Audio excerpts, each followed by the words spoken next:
Hingga hari ketiga retret kepala daerah di Akademi Militer Magelang, Jawa Tengah tercatat 47 kepala daerah yang belum bergabung termasuk kepala daerah yang merupakan kader PDI Perjuangan.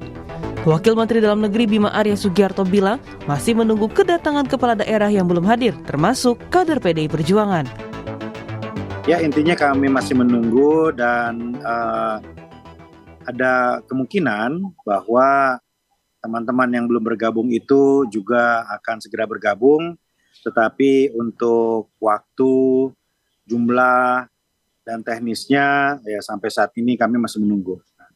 Tentu membuka ruang bagi kawan-kawan yang belum hadir ini untuk hadir dan ya sepertinya ada kemungkinan dalam waktu yang tidak terlalu lama lagi kita akan mendapatkan kabar baik. Sehari sebelumnya, sejumlah kepala daerah asal PDIP yang diminta Ketua Umum Megawati Soekarno Putri menunda retret terpantau sudah berada di Kota Magelang. Sejak Sabtu siang, sejumlah kepala daerah PDIP berkumpul di salah satu kafe di kawasan Cacaban, Kota Magelang, sekitar 2 km dari lokasi retret. Mereka mengaku siap untuk ikut retret, tetapi menunggu keputusan DPP PDIP. Hasil bincang-bincang tadi dan juga hasil arahan Ibu Megawati kepada Mas Pram yang disampaikan kepada kami bahwa prinsipnya semua siap mengikuti retret. Nanti waktunya akan ditentukan. Kalau persiapan Bang Sito sini gimana Bang persiapannya Bang? Sama dengan Pak Hasto, sangat siap. Sementara sejumlah pengurus DPP PD Perjuangan kembali mendatangi rumah Megawati di Menteng, Jakarta Pusat pada hari Minggu kemarin. Ini adalah kali kedua para pengurus DPP PDIP melakukan pertemuan. Namun, Ketua DPP PDIP Roni Talapesi enggan merinci agenda pertemuan di rumah Megawati. Sementara Ketua Majelis Tinggi Partai Demokrat Susilo Bambang Yudhoyono memberikan arahan kepada kader Demokrat. SBY menyampaikan kepada kadernya untuk mengutamakan kepentingan rakyat dan negara di atas kepentingan partai. Dan di depan saya, ke depan nanti sukses, berhasil dalam perjuangan politik. Tetapi politiknya kalau dipilih prioritasnya mana? Country first. Indonesia first. Baru party. Baru yang lain-lain. Tidak elok tiba-tiba yang dikedepankan partainya, keluarganya, family. This not etika dan moral politik yang kita anut sejak dulu. Retret kepala daerah di Akmil Magelang berlangsung dari 21 Februari hingga 28 Februari mendatang. Menteri Dalam Negeri bilang retret ini merupakan pembekalan bagi kepala daerah dalam memahami hubungan pemerintah pusat dan daerah. Khususnya persiapan bekal yang cukup untuk 5 tahun melangkah. Tim Liputan, Kompas TV.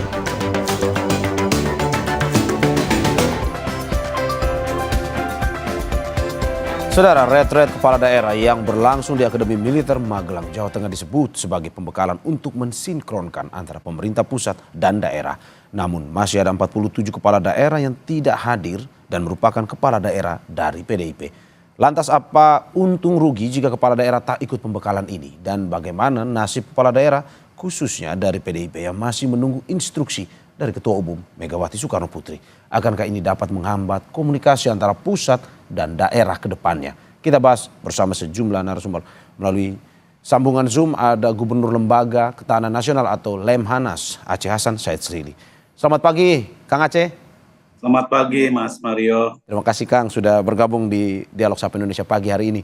Dan pengamat politik Universitas Paramadina Ahmad Khairul Umam yang nanti akan bergabung dan sudah konfirmasi akan bersama kita pagi ini. Dan juga kami sudah mencoba menghubungi perwakilan dari PDIP, namun hingga kini belum ada yang merespon. Selamat pagi, Kang Aceh. Kita melihat 2 hari, Kang, ya. Hari pertama, hari kedua, Lemhanas. Sehingga juga memberikan efek juga Kang Aceh pagi ini kelihatannya agak letih nih. Untuk Kang, bagaimana mungkin bisa bercerita sedikit terkait dengan bagaimana antusias kepala daerah di sana, bagaimana hari pertama dan hari kedua Lemhanas memberikan materi-materi kepada sejumlah kepala daerah yang hadir. Bisa ceritakan sedikit, Kang? Ya, Lemhanas sendiri, Mas Mario, diberikan tugas untuk memberikan pembekalan selama 2 hari. Ya. Hari pertama dibuka oleh Menteri Dalam Negeri dan setelah itu saya sebagai Gubernur Lemhanas memberikan materi terkait dengan geopolitik ya dan dampaknya terhadap kepentingan dalam negeri kita. Dan tentu ini pun juga menjadi bekal bagi para kepala daerah bahwa tidak ada kebijakan di negara kita yang tidak bisa dilepaskan dalam konteks global.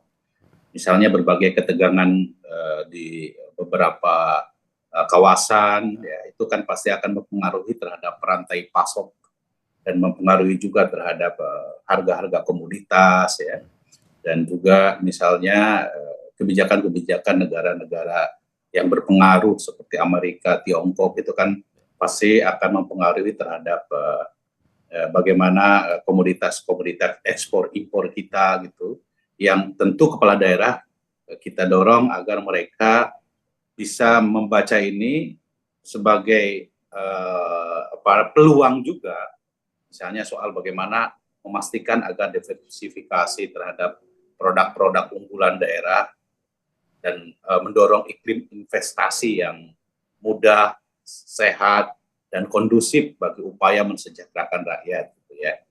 Dan yang kedua, yang kami tekankan juga aspek ketahanan nasional dan wawasan kebangsaan. Nah, satu hal yang kami tegaskan di dalam retreat kepala daerah ini tentang wawasan kebangsaan, kita ini kan NKRI, Negara Kesatuan Republik Indonesia. Ada hubungan pusat dan daerah. Hubungan pusat daerah tersebut, filosofinya itu jelas bahwa pemerintah daerah itu adalah bagian dari pemerintah nasional, gitu ya. Jadi tidak bisa satu daerah berbeda dalam hal sebuah keputusannya dan bertolak belakang dengan daerah yang lain. Karena itu dibutuhkan kolaborasi antara daerah, karena sebagaimana Undang-Undang Dasar 1945 bahwa kita ini adalah negara kesatuan di mana pemerintah daerah itu adalah bagian dari sistem pemerintahan Indonesia. Makanya ya, di dalam konteks sistem pemerintahan itu ya, ada yang dikenal dengan otonomi, tapi juga ada yang dikenal dengan dekonsentrasi. Nah, kita tahu misalnya pemerintah pusat, pemerintah provinsi itu adalah wakil dari pemerintah pusat dan menjalankan apa yang menjadi penugasan yang diberikan oleh pemerintah pusat. Nah, karena itu pemahaman tentang bagaimana relasi antara hubungan pemerintah pusat dan daerah itu betul-betul harus clear sehingga kita ini sebagai bangsa tidak boleh terpecah-pecah karena misalnya masing-masing punya kepentingan yang sifatnya sektoral, tetapi harus dikedepankan kepentingan nasional kita. Nah, saya kira jelas di dalam konstitusi kita, kepentingan nasional kita adalah bagaimana kita mendorong supaya melindungi masyarakat, memakmurkan masyarakat, ya, mensejahterakan masyarakat, mencerdaskan kehidupan bangsa, termasuk juga menjaga ketertiban. Oke, Kang, berarti secara substansi, saya kira wawasan kebangsaan ini penting untuk disampaikan kepada para kepala daerah supaya kita, ketika kita berada dalam samudra yang begitu sangat dinamis, gitu ya, gelombangnya sangat kuat, tapi sebagai bangsa, masing-masing daerah dengan kekuatan yang dimiliki oleh mereka bisa menyatukan diri di dalam konteks bagaimana menghadapi tantangan global yang sangat begitu dinamis tersebut. Oke, Kang, berarti Anda mau bilang bahwa loyalitas kepada negara lebih tinggi dibandingkan kepada partai politik, maksud Anda? Tentu, karena kan yang ekspektasi masyarakat itu kan kepada kepala daerah sangat tinggi, dan tidak elok rasanya kalau misalnya ya apa yang dilakukan di Magelang ini. Itu kita bicara soal negara. Nah, yang ingin dibentuk oleh Lemhanas selama 2 hari ini, para pemimpin daerah ini, gitu ya, itu kita harapkan memiliki karakter negarawan, lebih mementingkan kepentingan rakyat, lebih mementingkan kepentingan negara, dan mementingkan kepentingan kebijakan publik. Nah, itu yang sesungguhnya yang kami ingin tekankan selama 2 hari. Nah, setelah ini dari mulai hari Senin sampai hari Kamis ini para menteri yang secara teknokratik mereka menjelaskan berbagai program-program pemerintah pusat Oke. yang bisa disinergikan dengan pemerintah daerah. Oke. Kira-kira begitu. Kang Aceh, tahan sebentar. Kita akan berbincang lagi. Saya akan menyapa dulu sebelumnya pengamat politik Universitas Paramadina Ahmad Khairul Umam yang sudah join bersama kita. Selamat pagi, Mas Umam. Selamat pagi, Mas Aryo. Mas Umam, tadi secara jelas Gubernur Lemhanas mengatakan bahwa loyalitas kepada negara harus lebih tinggi daripada loyalitas kepada partai. Menurut Anda dengan kejadian instruksi dari Ketum PDIP yang melarang kadernya untuk ikut retret, apakah ini bagaimana dengan hubungan relasi antara pemerintah dan juga PDIP? Ya, Mas Aryo, statement yang dikeluarkan oleh teman-teman di PDIP terkait dengan konteks retreat di Magelang, tentu hal ini menjadi situasi yang justru memperkeruh bagaimana kemudian relasi antara PDIP dan juga Gerindra. Karena bagaimanapun juga dalam surat instruksi Ketua Umum DPP PDIP itu disampaikan bahwa instruksi itu sebagai sebuah respon atas apa yang menimpa dari Pak Sekjen PDIP, Mas Hasto, dan seolah kemudian instruksi itu dikeluarkan sebagai sebuah tudingan bahwa putusan penahanan Pak Hasto misalnya itu adalah bagian dari intervensi yang kemudian dilakukan oleh teman-teman di kekuasaan. Nah, ini yang kemudian menjadi tafsir yang kemudian cukup subjektif dan kemudian muncul instruksi tersebut.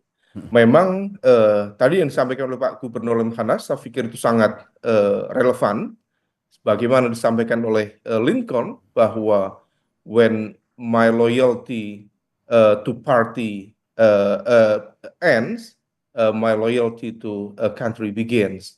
Artinya bahwa ketika kemudian sudah masuk dalam loyalitas di ranah publik, sudah dimulai karena memang sudah disumpah, sudah diangkat, maka dalam konteks relasi politik praktis, dalam konteks relasi kepartaian, itu kemudian tidak lagi menjadi sebuah prioritas karena sudah dijadikan sebagai panduan bahwa rakyat harus diutamakan.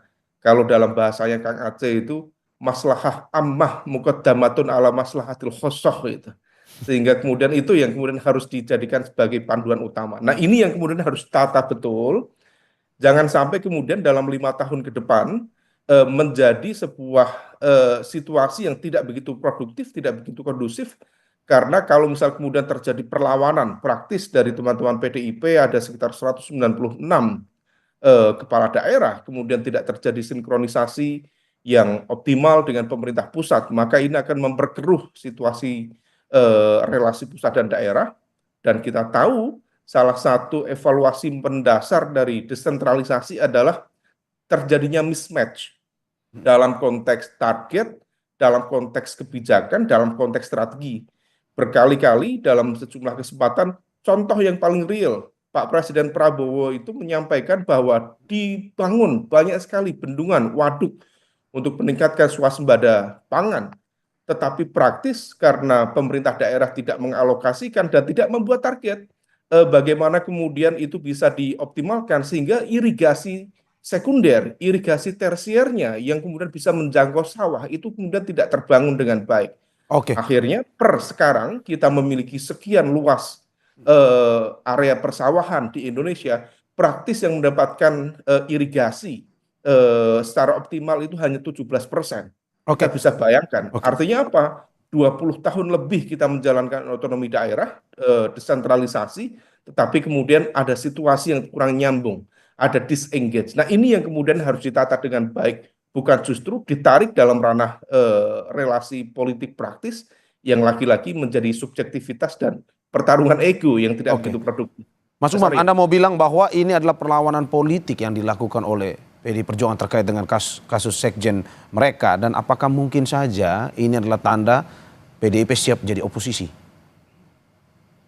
Iya, diakui atau tidak, ini kan respon politik. Sehingga kemudian ketika meminta kader untuk kemudian tidak hadir di retreat di Magelang, maka memang bisa ditafsirkan sebagai sebuah perlawanan politik dari PDIP terhadap kekuasaan ya.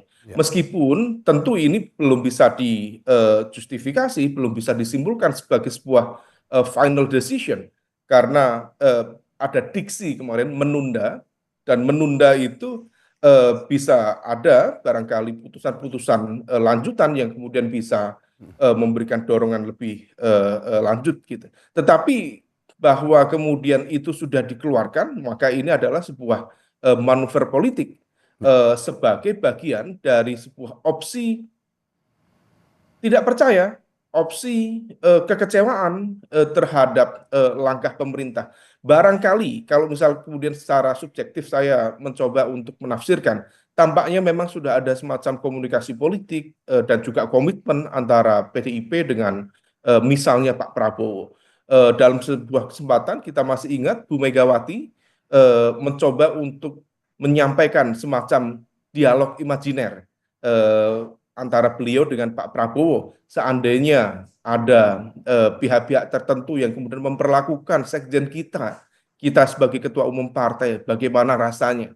Artinya bahwa itu bukan sekedar dialog imajiner, tetapi disampaikan di ruang publik, artinya bahwa ada semacam ekspektasi yang dimiliki oleh Bu Mega, oleh teman-teman PDIP, yang meyakini bahwa dalam proses ini di KPK bisa diintervensi, dipengaruhi oleh kekuasaan. Nah, ini yang kemudian putusan yang kemarin dilakukan oleh penyidik KPK untuk menetapkan sekaligus juga melakukan penahanan dianggap sebagai sebuah langkah yang justru menjadi bagian dari bentuk intervensi. Oke, Kang ini Umam, yang kemudian menjadi agak memperkeruh situasi. Sebelum saya ke Gubernur Lemhanas, saya ingin bertanya terkait dengan apakah mungkin saja bahwa ini melihat Kang Umam melihat ada satu sisi ada instruksi dari PDIP untuk melarang, tetapi di satu sisi Gubernur Jakarta Pramono Anung ini sudah tiba di Yogyakarta, kabarnya akan mengikuti retret. Apakah mungkin saja ini menjadi tarik ulur sebenarnya mau tidak mau PDIP untuk mengikuti retret dan Mas Pram menjadi juri lobby atau kompromi politik yang terjadi antara pemerintah dan juga PDIP melalui Mas Pram? Ya, bisa saja. Selama ini memang Mas Pram dikenal memiliki pola komunikasi yang jauh lebih fleksibel, memiliki kedekatan yang baik dengan semua elemen kekuatan politik di Indonesia, dengan Pak Prabowo, dengan Pak Jokowi, dengan Pak SBY, dan kemudian itu barangkali menjadi sebuah upaya untuk menciptakan icebreaker, sehingga kemudian komunikasi kebuntuan-kebuntuan informasi yang kemudian selama ini terbangun bisa dilumerkan dengan baik. Tetapi per hari ini juga belum ada perkembangan signifikan. Kemarin beliau memang kabarnya sudah mendekat ke bandara di Yogyakarta, tetapi menurut informasi per pagi ini juga kabarnya kembali ke bandara, sehingga kemudian kesimpang siuran ini masih menjadi hal yang patut diantisipasi bersama. Tetapi satu hal yang perlu disampaikan, perlu dipegang baik-baik oleh teman-teman di PDIP, jangan sampai kemudian manuver secara politik praktis ini berdampak terhadap instabilitas politik secara general. Karena bagaimanapun juga pola relasi antara kekuasaan pusat dan daerah itu betul-betul harus dioptimalkan.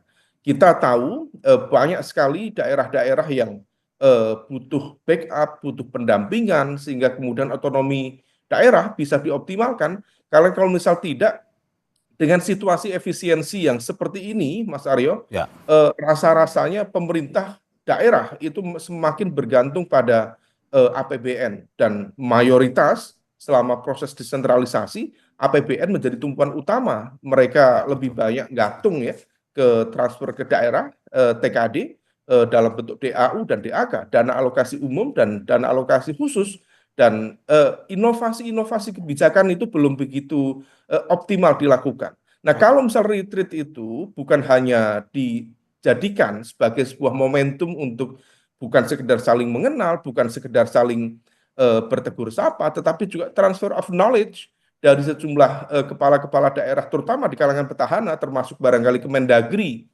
berkenan atau Lemhanas berkenan untuk sharing policy, public policy yang dianggap successful, barangkali itu kemudian bisa menjadi instrumen untuk meningkatkan, let's say, semacam public-private partnership di tengah keterbatasan anggaran negara saat ini. Nah, ini yang sebaiknya menjadi kajian sekaligus juga pertimbangan strategis dari teman-teman di PDIP. Kalau misalnya itu bisa dilakukan, sekali lagi, kemaslahatan umat, negara, rakyat harus lebih diutamakan. Kami ini sudah mencoba menghubungi perwakilan dari PDIP untuk menjawab terkait dengan instruksi dari Ketum Megawati Soekarno Putri, tetapi hingga kini memang masih belum ada yang merespon. Dan saya ke Kang Aceh. Kang Aceh, bagaimana melihat ada instruksi seperti ini 3 hari, jelas kader-kader yang berasal dari PDIP ada beberapa yang tidak mengikuti. Apa dampak negatifnya, terutama untuk masyarakat, dalam arti bahwa ini daerah yang dipimpin oleh kader-kader PDIP yang tidak mengikuti retret? Saya kira secara politik tentu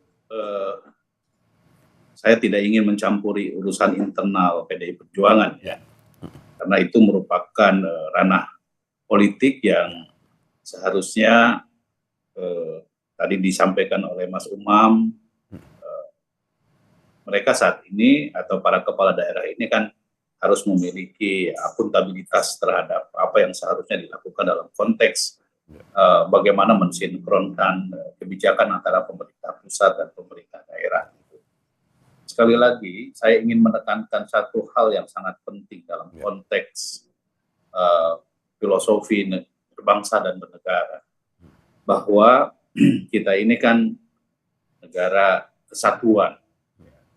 Artinya bahwa sebagai sebuah negara kesatuan, koordinasi, kolaborasi, kerjasama, dan kebijakan yang terarah itu harusnya menjadi pegangan kita untuk kepentingan nasional kita. Nah, ketika kita dihadapkan pada persoalan yang seperti ini, maka saya kira biar masyarakat yang menilai terhadap bagaimana kepentingan politik itu seharusnya kita harus kedepankan untuk kepentingan yang lebih besar. Tadi yang disebut oleh Mas Umam adalah soal maslahatul ammah, gitu, kepentingan umum. Gitu ya. Karena seperti yang kita ketahui bahwa banyak sekali program-program Astacita yang sesungguhnya merupakan program yang bisa disinergikan dengan pemerintah daerah. Misalnya, tadi disebut soal bagaimana kita ingin mendorong ketahanan pangan. Ketahanan pangan tidak bisa terwujud kalau tidak ada sinergi dengan pemerintah daerah. Yang punya daerah itu adalah, yang punya wilayah itu adalah pemerintah daerah. Ketersediaan irigasi, ketersediaan para petani, dan ini kan semua juga dilakukan dalam konteks bagaimana rakyat yang harus menikmati dari berbagai program-program yang dikeluarkan oleh pemerintah pusat maupun pemerintah daerah. Nah, kalau kita masih berpikir soal ego sektoral, ya, maka rasanya sulit bagi kita untuk bisa membangun kebersamaan menuju cita-cita, misalnya tadi soal ketahanan pangan. Atau misalnya program seperti ketahanan energi. Ya. Kan kita tahu bahwa tantangan ke depan buat kita adalah bagaimana memastikan agar kebutuhan-kebutuhan dasar masyarakat bisa dipenuhi, termasuk diantaranya soal energi. Bagaimana program reindustrialisasi, hilirisasi, dan lain sebagainya, itu bisa akan terwujud kalau ya, ada sinergi. Jadi pemerintah pusat tidak bisa bekerja sendiri. Karena itu, dukungan politik, dukungan kebijakan, dukungan sinergitas antara berbagai komponen masyarakat di dalam mewujudkan Astacita itu memang diperlukan, dan kuncinya juga ada pada pemerintah daerah. Nah, tadi saya kira tepat sekali yang disampaikan oleh Mas Umam, ya, bahwa kan misalnya Menteri Keuangan menyampaikan ada dana yang cukup besar yang ditransfer kepada daerah. Ini kan semua harus ada dalam satu platform perjuangan yang sama. Kita mau kemana ke depan? Nah, tidak bisa penggunaan dana APBD misalnya itu diarahkan tidak sesuai dengan apa yang menjadi visi ke depan. Nah, karena itu saya kira ya sekali lagi retreat ini tentu bukan hanya sekedar kumpul-kumpul, bukan hanya saling mengenal satu dengan yang lain, tetapi menyamakan persepsi kita, menyamakan satu tujuan kita sebagai sebuah bangsa, bahwa arah kebijakan kita itu harus sama-sama.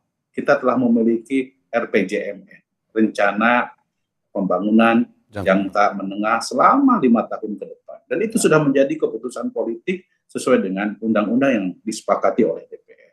Nah, ini semua kan harus menjadi acuan kita sesuai dengan lokalitas daerahnya masing-masing, tanpa harus memberikan semacam tekanan kepada daerah, tetapi arah kita harus ada dalam satu kontestasi yang sama, dengan kompas yang sama. Kita ingin menjadikan Indonesia maju, Indonesia Emas 2045.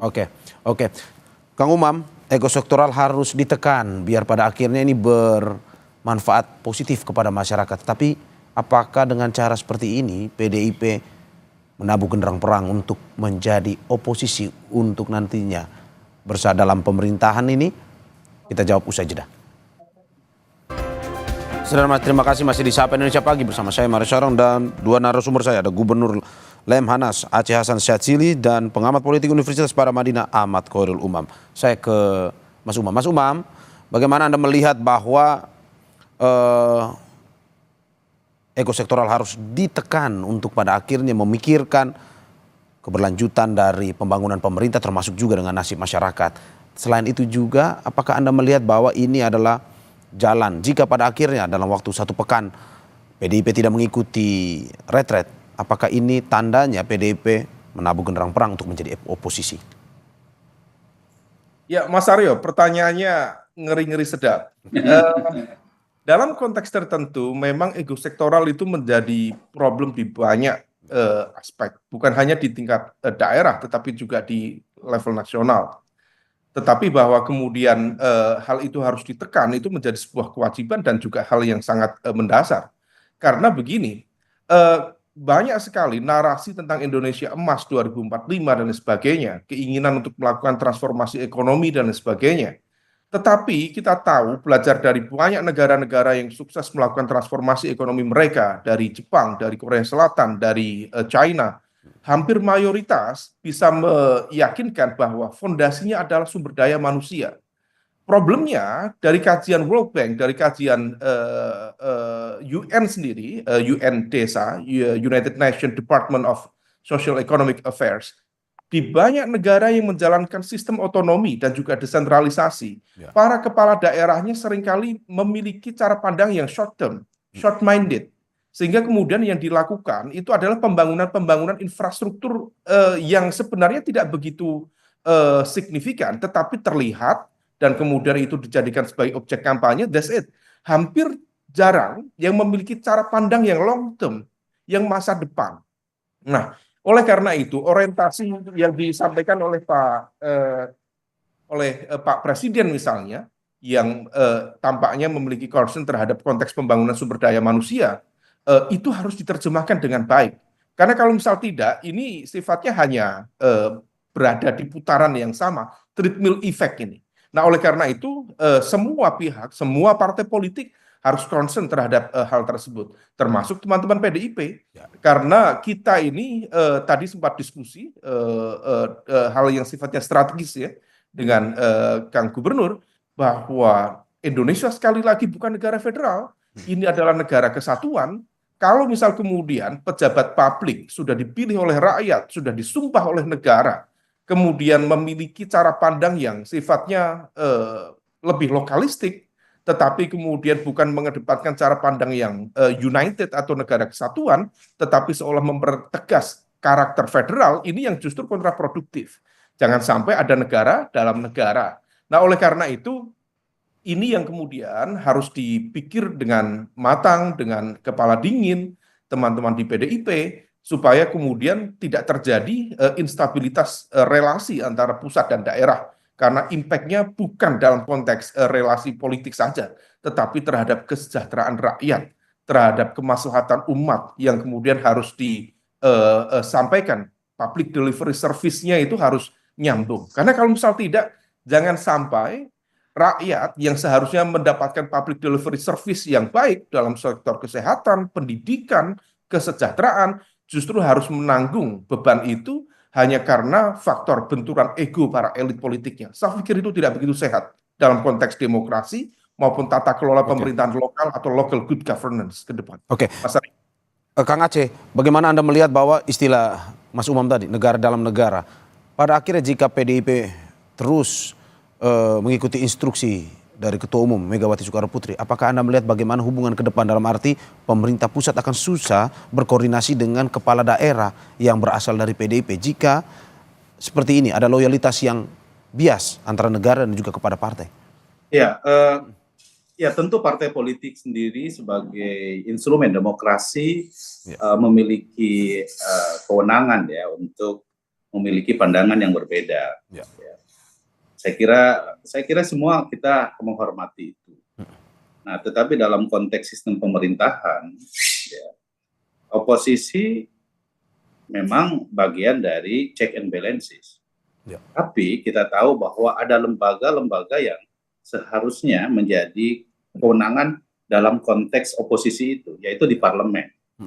Nah, sementara pemerintahan daerah itu adalah bagian dari sistem pemerintahan eksekutif di tingkat nasional gitu.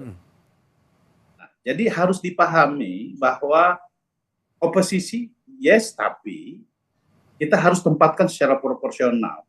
Kalau misalnya DPR mau bersikap kritis, which is bagus karena itu adalah kewenangannya. Tetapi kalau pemerintahan daerah itu adalah bagian dari sistem pemerintahan negara kita yang ya harusnya memang sinkron antara apa yang menjadi kebijakan pemerintah pusat dengan pemerintah daerah. Jadi kita juga harus objektif, proporsional di dalam menempatkan bagaimana sistem kenegaraan kita.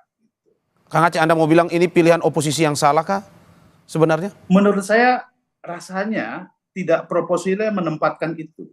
Ya.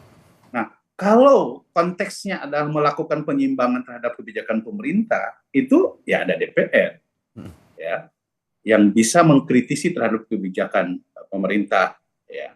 Tetapi kalau pemerintahan daerah itu bagian dari sistem pemerintahan nasional, itu jelas sekali di dalam Undang-Undang Dasar 1945 bahwa pemerintah daerah itu adalah bagian dari sistem pemerintahan nasional. Jadi karena itu, disitulah pentingnya bagi kita untuk bagaimana kolaborasi, ya, sinkronisasi kebijakan antara pemerintah pusat dan pemerintah daerah dalam apa yang telah diatur di dalam Undang-Undang Dasar 45 kita.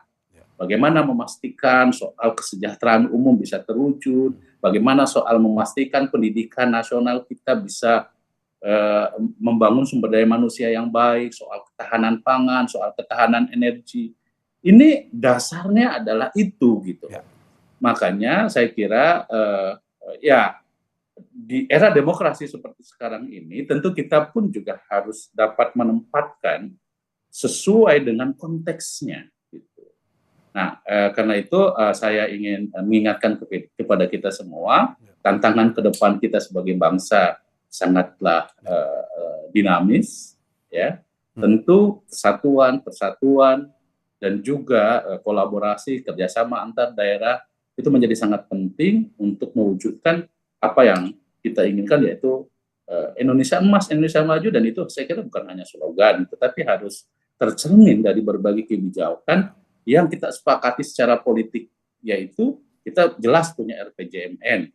Nah, ini kan harus sosialisasi dengan baik, dan itu tercermin dari RPJMD yang nanti akan disusun bersama-sama di tingkat daerah gitu. Sehingga starting point kita untuk bisa membangun bangsa ke depan ini ya berdasarkan pada pendekatan yang menghilangkan kepentingan nasional kita. Itulah yang saya kira yang selalu kami tekankan selama 2 hari di retreat kepala daerah, Lemhanas melakukan pembekalan kepada para kepala daerah itu. Oke, saya ke Mas Umam. Mas Umam terakhir terkait dengan bagaimana menjaga relasi antara PDIP dan juga Presiden Prabowo ini ke depan, tetapi tidak menyampingkan juga bagaimana kepala daerah ini tetap bekerja untuk mensejahterakan masyarakat ya. Singkat saja, Mas Umam. Ya, sekali lagi ini menjadi sebuah momentum yang sangat baik bagi semua pihak, terutama dalam konteks ini sahabat-sahabat di PMII, dalam konteks ini di PDIP, sehingga kemudian bisa menyampaikan apa yang tadi menjadi concern dari sejumlah pihak, bahwa dalam konteks relasi antara PDIP dengan pemerintah harus menjadi lebih profesional, lebih objektif, sehingga kemudian tidak membawa ranah otoritas kebijakan publik dalam konteks manuver politik di tanah air. Nah, oleh karena itu sekali lagi ini menjadi ruang kontemplasi. Kalau misal PDIP betul-betul memiliki panggilan untuk berada di luar kekuasaan, menggunakan kekuatan politiknya sebagai penyeimbang, maka kemudian itu bisa dioptimalkan tanpa kemudian harus membawa ranah kebijakan publik terutama pemerintah daerah ke dalam konteks tersebut. Tetapi kalau misal kemudian tidak, tentu ada kalkulasi politik internal yang kemudian bisa digunakan sebagai basis analisa dalam konteks kebijakan strategis partai. Kalau misal kemudian itu tetap dilakukan dan kemudian tentu PDIP memiliki ekspektasi bukan sekedar bagi-bagi menteri, tetapi bagaimana kemudian menemukan cara pandang, pertemuan visi, sehingga kemudian nyambung antara Gerindra dan juga PDIP, dalam konteks ini Gerindra sebagai the ruling party, tetapi koalisi Indonesia Maju secara umum bisa nyambung dengan cara pandang PDIP. Oke. Saya pikir ini komunikasi dasar yang harus diperbaiki oleh masing-masing dan perlu memanage ekspektasi, karena tampaknya PDIP memiliki ekspektasi dan teman-teman di kekuasaan juga memiliki ekspektasi. Oke. Semoga apa yang terjadi, dinamika yang terlihat pada hari ini ujung-ujungnya pada akhirnya memberikan dampak positif kepada masyarakat seperti yang disampaikan. Terima kasih Gubernur Lemhanas Aceh Hasan Syadzili atas kehadirannya. Terima kasih pengamat politik Universitas Paramadina Ahmad Khairul Umam atas apa yang disampaikan. Terima kasih Bapak-bapak, semoga sehat selalu.